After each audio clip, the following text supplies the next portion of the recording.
এইবারের টি-20 ওয়ার্ল্ড কাপে সুপার 8-এ কোন কোন দল যাবে? গ্রুপ এ দেখলে মনে হয় ইন্ডিয়া তো যাবেই, ইউএসএ চলে যাবে, পাকিস্তান যেতে পারবে না।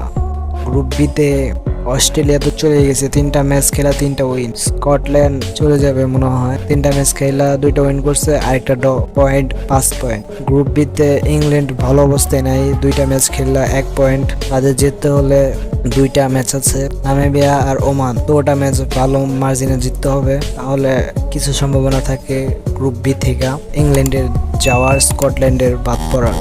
গ্রুপ সিতে আফগানিস্তান চলে যাবে মনে হচ্ছে। ওয়েস্ট ইন্ডিজ আর নিউজিল্যান্ড ম্যাচে যদি নিউজিল্যান্ড জিতে যায় তাহলে নিউজিল্যান্ডে যাওয়ার একটু সম্ভাবনা থাকে, আর সবগুলা ম্যাচ নিউজিল্যান্ডে জিততে হবে। আর গ্রুপ ডিতে তো সাউথ আফ্রিকা 3টা ম্যাচ খেলা 3টা উইন করে বসে রয়েছে, অলরেডি চলে গেছে। বাংলাদেশের যাওয়ার সম্ভাবনা অনেক, কিন্তু বাংলাদেশে যেতে হলে নেদারল্যান্ডসকে এই ম্যাচে হারাতেই হবে। যদি নেদারল্যান্ডসকে হারাতে পারে তাহলে যাওয়া খুবই সহজ হয়ে যাবে সুপার 8-এ বাংলাদেশের।